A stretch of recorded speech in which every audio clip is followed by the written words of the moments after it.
Buenas tardes.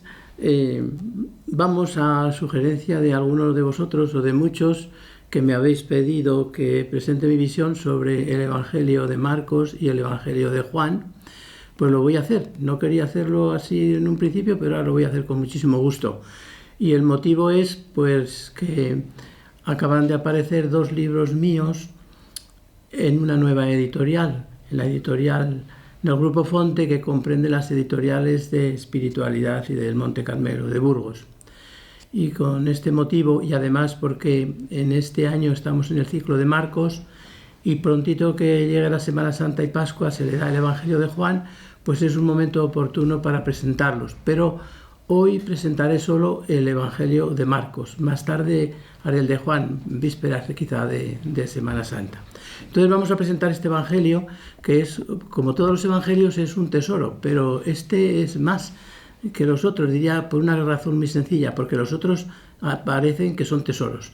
Y el Evangelio de Marcos, pues así en una primera vista, pues parece que no es un tesoro, porque parece que corta la vida de Jesús, porque no pone la infancia, la resurrección pues la proclama, pero no la narra, y luego es muy breve, de tal manera que los antiguos pues decían que Marcos era el de los dedos cortos, porque había cortado a Mateo. Bueno, pues eso fue un error, porque hoy se ha descubierto que el primer evangelio es Marcos, y los que han copiado a Marcos son nosotros. Él no ha copiado, sino son nosotros. Entonces, por eso digo que es un tesoro, porque encierra unos secretos dentro maravillosos. Vamos a ver. ¿Por qué no narra la infancia? Pues porque él quiere fijarse en la persona de Jesús, en lo que pudiéramos llamar la vida pública y la pasión. ¿Por qué no narra la resurrección? O mejor dicho, si la narra, pero que no, o la proclama, pero que no la describe. Pues por lo mismo, para que no nuestro pensamiento no se vaya afuera. O sea, que se quede Jesús dentro. Y esto aparece muy claramente, por ejemplo, en el momento de la transfiguración, cuando están en esa situación tan bella, ¿verdad?, de que está Jesús transfigurado, los apóstoles están contentos, y de repente, pues, se oye una voz del cielo: este es mi hijo, el amado, escuchadle. Desaparece todo, desaparece Elías, desaparece Moisés, desaparece la nube, desaparece el Padre, y queda solo Jesús, y al que hay que escuchar es a este Jesús. O sea, él tiene un interés enorme en que nosotros escuchemos al Jesús humano divino, evidentemente, pero humano.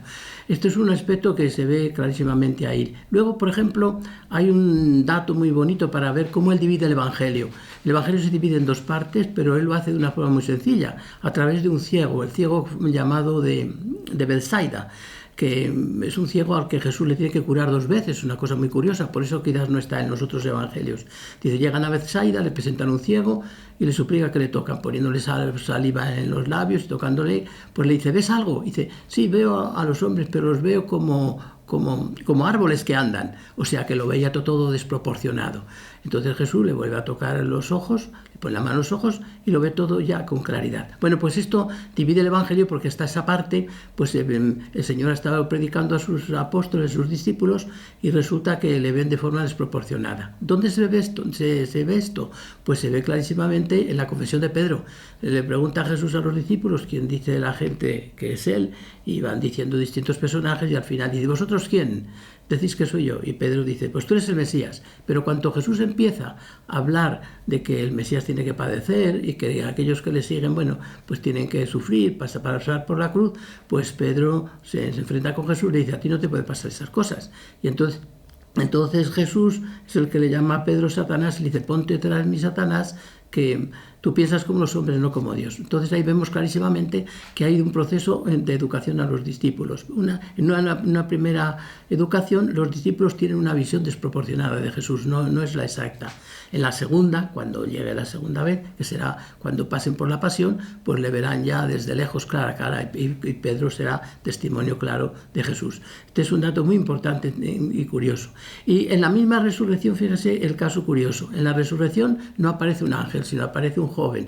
Y este joven, pues, le dice a las mujeres, ¿a quién buscáis? ¿Buscáis a Jesús de Nazaret, el crucificado? Pues ha resucitado. Fíjense, ahí está y en Marcos tiene ya una confesión ahí de Jesús. Pues ha resucitado. Y entonces les dice a ellos, no le van a ver a Jesús, sino que les dice, id a Galilea, como os dijo, y decir a sus discípulos que vayan a Galilea, y a Pedro también, y que allí le verán. Y entonces, ¿y qué es eso de ir a Galilea? Se pregunta uno. ¿Hay que ir desde Jerusalén a Galilea para ver a Jesús el día de la resurrección? Bueno, pues claro, no es así. Es que Marcos funciona de una forma muy profunda, que es que va narrando cosas de Jesús y dentro de esa narración busca otro sentido. De modo que hay como dos sentidos permanentemente en el Evangelio de Marcos. Entonces, ¿qué significa ir a Galilea? Pues ir a Galilea significa ir a aquel lugar en el que Jesús habló de la cruz, habló de sí mismo y habló de cómo había que seguirle. Y entonces el que haga eso le verá. Entonces, ¿esto quiere decir que según Marcos no hubo apariciones? No, simplemente que él dice que antes de percibir las apariciones hay que ir a Galilea, es decir, hay que hacer el proyecto de Jesús o convertirse. Por tanto, uno no puede ver a Jesús sin convertirse interiormente, evidentemente. O si le ve, se convierte y se produce esto. De modo que Marcos está todo lleno de simbolismos, Por ejemplo, vamos a ver otro simbolismo muy curioso en Marcos.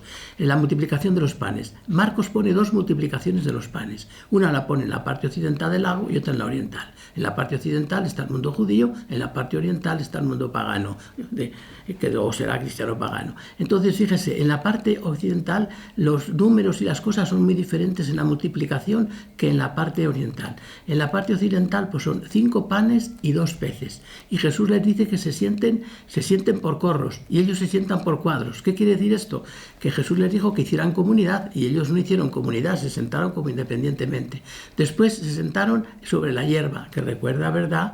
Recuerda pues el salmo, ¿verdad? Del buen pastor, en vez de espaderas me hace recostar. Y también un poquito antes ha hablado de que Jesús, como buen pastor, vio que todas sus ovejas estaban como dispersas. Ha nombrado el buen pastor ahí, otro nombre. Después Jesús aquí hace una bendición. Veremos que en la otra hace otra cosa. Aquí bendice los panes. Y después, cuando ya se termina todo el acontecimiento, pues se dice que comieron, pues los que sobraron 12 canastos, todo es judío, y comieron pues como 5.000 hombres comieron. Bueno, en la otra multiplicación, fíjese, es totalmente diferente. Jesús no bendice, sino da gracias. No se sientan en la hierba verde, sino en la tierra. No se sientan por grupos, etc. Después, los que comen son 4.000. Los números son, si se analizan un poquito detenidamente, pues los números van correspondiendo, ¿verdad?, pues a una nomenclatura diferente. Por ejemplo, el 5 pues es simbolismo del pueblo judío, con los 2 peces, o 7, pues más simbolismo todavía, la hierba verde también. Después el sentarse en la tierra es tipo de paganos, y después el 4004, el número 4, que se refiere siempre a los puntos cardinales, significa la universalidad, son los gentiles. Entonces, la multiplicación de los panes para Marcos es una perspectiva que presenta, ¿verdad?, como doble multiplicación, una para la comunidad judía, otra para la comunidad pagana. Para la comunidad, sabemos nosotros que en la vida cristiana pues hubo dos comunidades muy claramente determinadas, ¿verdad? La comunidad de tipo judío y la comunidad pues de tipo pagano, de tipo de griego, etcétera, a la que pertenecían o a la que defendía pues aquellos de los Hechos de los Apóstoles, por ejemplo, Esteban, por ejemplo. Bueno, pues esa doble comunidad que está ahí, pues ya en Marcos aparece de esta forma en la multiplicación de los panes. Después hay otra cosa en Marcos maravillosa y muy bonita, que se rasgan las cosas, se rasgan. Por ejemplo, se rasga el cielo, y siempre que se rasga una cosa en Marcos, nace Jesús, hijo. Por ejemplo, cuando en el bautismo se rasga el cielo, el Padre proclama que este es mi hijo, el amado. Marcos es el único que dice que se rasgó el cielo y se oyó una voz. Bueno, después hay otro momento también muy importante. Se rasga la túnica del sumo sacerdote. Y cuando se rasga la túnica del sumo sacerdote, nace también Jesús. ¿Cómo que nace? Pues que porque le ha preguntado Jesús, ¿eres tú el Hijo del Bendito? Y Jesús le dice, yo soy. yo soy. Y entonces el sumo sacerdote se rasga la túnica. Todas estas formas es una manera de decir de Marcos de que se va rasgando las cosas para que aparezca Jesús, que va a ser una nueva realidad, una nueva humanidad. Pero hay otro momento muy, muy solemne y muy precioso en el Evangelio de Marcos, maravilloso. Es el momento, ¿verdad?, de cuando se rasga el velo del templo. Dice que Jesús, ya en la cruz, dio un fuerte grito y expiró. Y en ese momento se rasgó, el velo del templo se rasgó en dos, de arriba a abajo, dice el texto. Bueno, pues ese rasgarse en dos, de arriba a abajo, lo contempla un señor que es pagano, el centurión, que está allí. Y entonces el centurión, viendo cómo había muerto, dice, verdaderamente este hombre era hijo de Dios, hijo de Dios.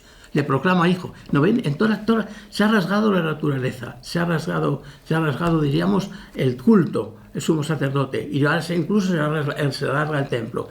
Muchos dicen que el velo del templo está como simbolizando un poco, pues, la maternidad de Dios, como si Dios fuera la madre esa que al dar a luz, como toda mujer, pues se tiene que desgarrar, evidentemente, y es como si se desgarrara Dios en ese momento. Y fíjense, esto lo proclama nada menos que un pagano.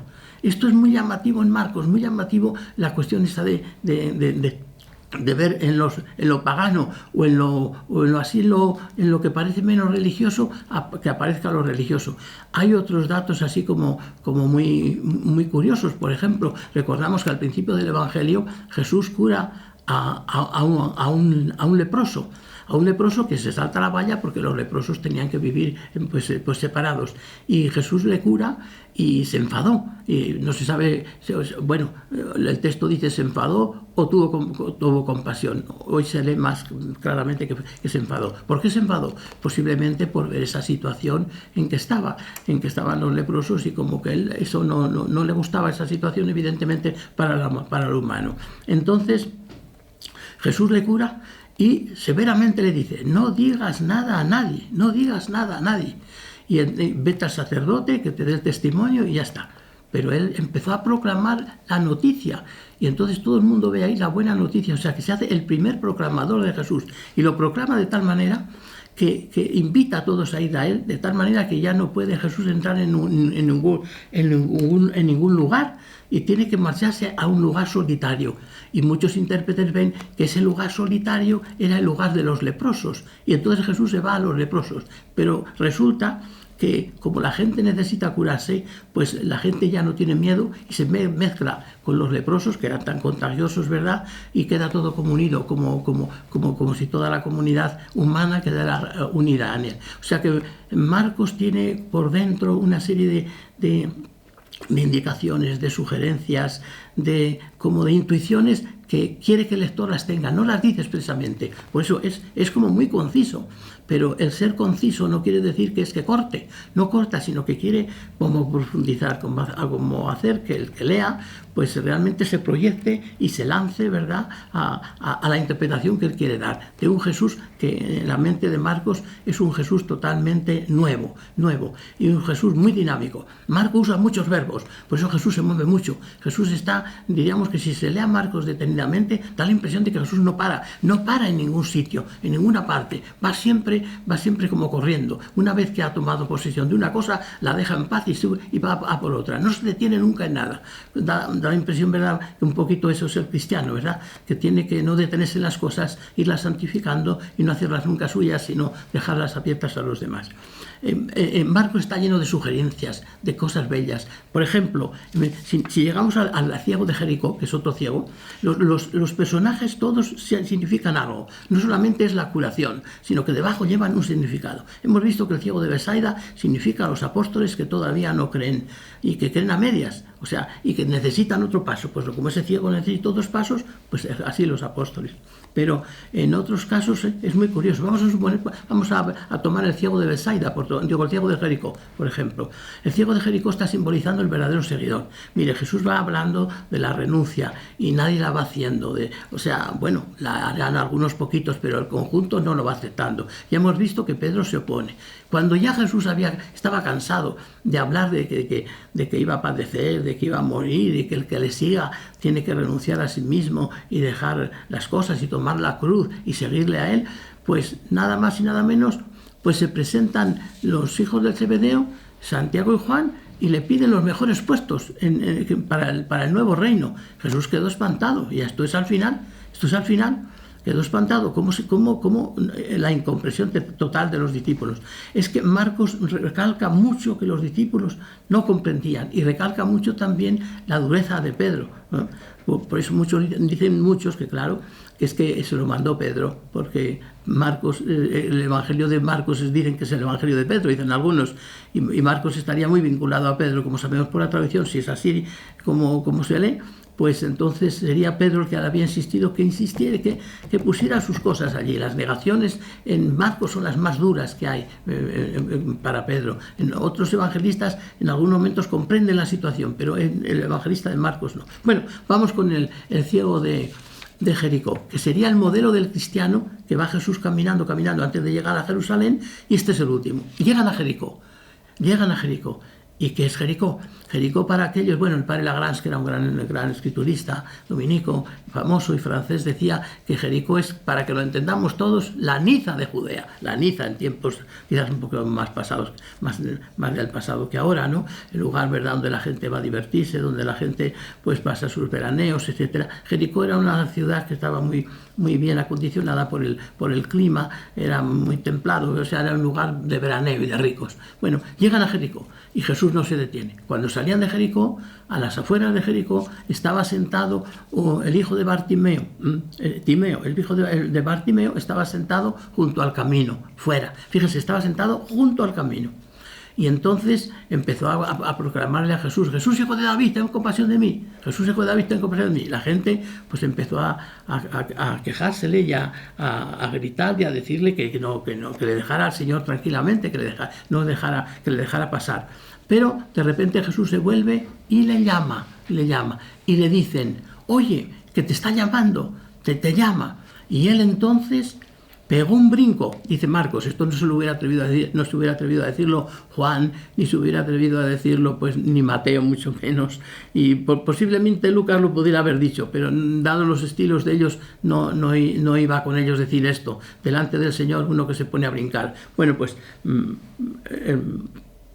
el ciego pega un brinco, pero lo primero que hace es tirar el manto. Tira el manto y pega un brinco y se baja junto a Jesús. Y Jesús le dice: ¿qué quieres que te haga? Y el ciego dice: que vea. Entonces Jesús le cura y le seguía por el camino. Entró en el camino. Fíjese, aquí hay una parábola preciosa de lo que realmente significa el Evangelio de Marcos. Jericó es la ciudad de los ricos, la ciudad del bienestar, la ciudad, significa este mundo. Los padres de la iglesia decían: significa este mundo. Pues sí, Señor, significa este mundo mundano, diríamos. Y entonces ahí Jesús no se detiene, y el ciego tampoco. El ciego ya se ha separado de Jericó, está a las afueras, pero no está en el camino, está junto al camino. ¿Y por qué? ¿Y por qué está junto al camino y no en el camino? Bueno, porque tenía todavía una posesión. ¿Y qué posesión tenía? El manto. El manto para un hombre antiguo, para uno de esos tiempos, era lo que daba dignidad. Una persona sin manto no tenía dignidad. Y por eso muchas veces se dice que compartas incluso tu manto con el otro. Cuando no lo tenga, dárselo. Porque es como darle dignidad, darle fuerza. Y entonces él tenía el manto. El manto para él le servía para mucho, porque le servía para pedir, le servía para su vida. Y entonces tiró el manto, ya tiró todo, se quedó desnudo. Y una vez que se quedó sin nada, Jesús le dijo: ¿qué quieres que te haga? Y entonces ya le da la fe y le da los ojos. Fíjense, le da la vista y da los ojos. Con esto que yo estoy diciendo, no quiero decir yo que no haya milagros, o sea, que el ciego no sea ciego, que este sea un símbolo, que este tampoco no. No digo eso. Digo que los milagros que hacía Jesús para Marcos tienen otro sentido, además del humano, ¿no? A uno se le cura la vista, pero ¿de qué sirve que se nos cure solo la vista si no se nos cura, no se nos da la fe? Pues entonces la vista está significando también la fe. Es decir, lo que les dije al principio, cada personaje de estos pues está simbolizando una cosa. Dicho de otra manera, Marcos narrando la historia de Jesús nos va comunicando la espiritualidad. Y por tanto, hay dos sentidos en Marcos siempre. Casi, bueno, se puede decir que siempre. Uno, el que va por arriba, que va narrando cosas, y otro el que va debajo, que es el que hay que intuir. Y ese que va debajo es bellísimo, precioso. Y no se necesita muchísima cultura para intuirle. Se necesita un poquito, ¿verdad?, de manejo del Evangelio y un poquito de sintonía con él. Una vez que se entra en sintonía con él, se descubren enseguida estos sentidos simbólicos muy fácilmente, muy fácilmente. Es que no hay que hacer esfuerzo, es que brota del Evangelio. Y vas viendo unos con otros y te das cuenta que Marcos está verdaderamente, pues, está diciendo esto. Bueno, pues no quería yo terminar esta exposición sin narrarles otro dato, otro caso. Como podéis ver, os estoy dando datos, algunos elementos, para que entréis en el Evangelio de Marcos y lo podáis leer tranquilamente y podáis gozar de estas riquezas, porque si no, mucha gente pues dice, bueno, otro milagro, ¿y a qué viene esto? Todos los días un milagro leemos en la misa. Claro, no solamente sabemos que Jesús hizo ese milagro, sino lo que significa por dentro. Por ejemplo, fíjense, ¿cómo entendía Marcos, mejor dicho, Jesús? ¿Cómo entendía Jesús a su iglesia? Pues la entendía como dos jovencitas. Tenemos dos jovencitas en el Evangelio de Marcos que son preciosas, podemos decir así. Una es la hija de Jairo y otra es, pues, la hija de una pagana. Entonces ya os dais cuenta que las dos van a representar una la iglesia judía y otra la iglesia pagana. Bueno, la iglesia judía cristiana y la iglesia pagana cristiana, es lo que quiero decir. Bueno, pues la primera es bellísima, porque recordáis, es el caso en que va la hemorroísa y va Jairo a pedirle a Jesús que la cure y que cure a su hija. Y se entrelazan estos dos relatos, el de la hemorroísa y el de la hija de Jairo. Es muy largo eso de contar, yo aquí lo estoy contando muy rápidamente porque, bueno, vosotros lo intuís y os va a servir para leer estos libros. Bueno, pues una vez que Jesús ha curado la hemorroísa, porque le toca la hemorroísa y siente que Jesús la cura, la hemorroísa había estado enferma 12 años y la niñita tiene 12 años. ¿Qué hace Jesús? Va a la casa de la niña y hace unas escenas muy bonitas. Hace cosas que no se podían hacer entonces y que él las pasa por alto.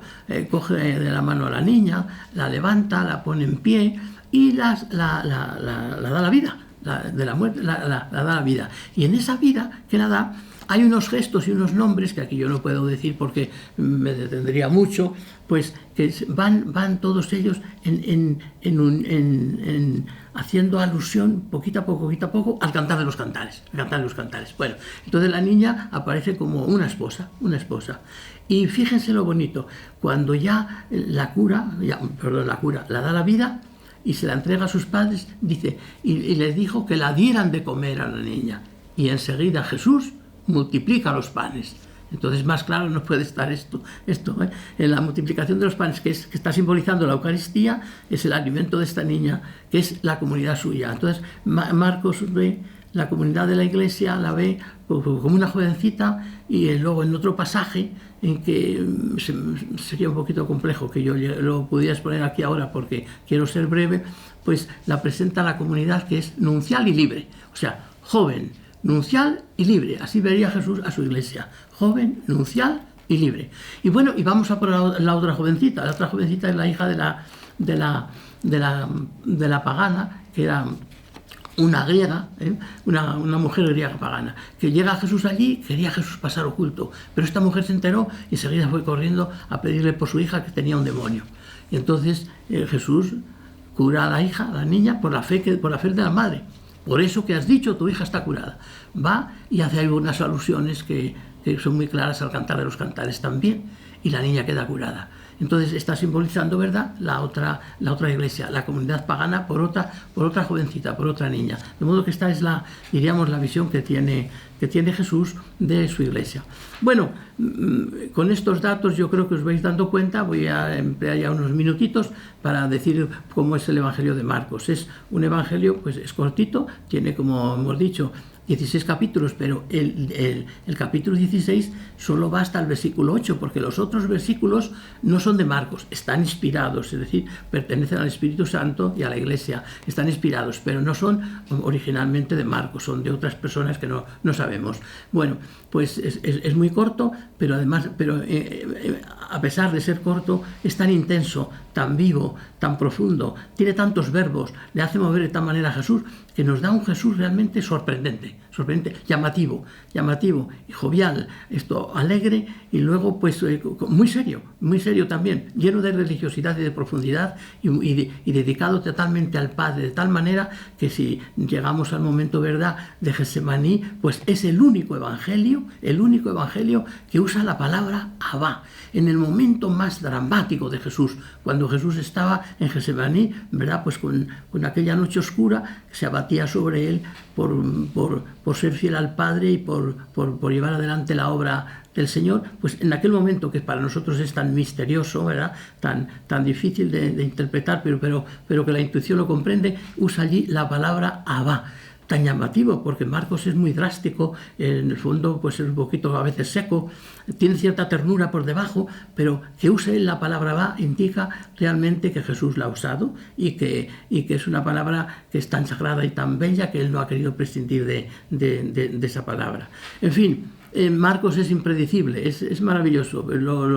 La única forma, ¿verdad?, de entenderle es pues meterse en su evangelio, profundizarle, dejar que el Espíritu Santo te hable y seguir esa inspiración del Espíritu Santo en esa línea de Marcos, y encontraremos pues un Jesús realmente sorprendente.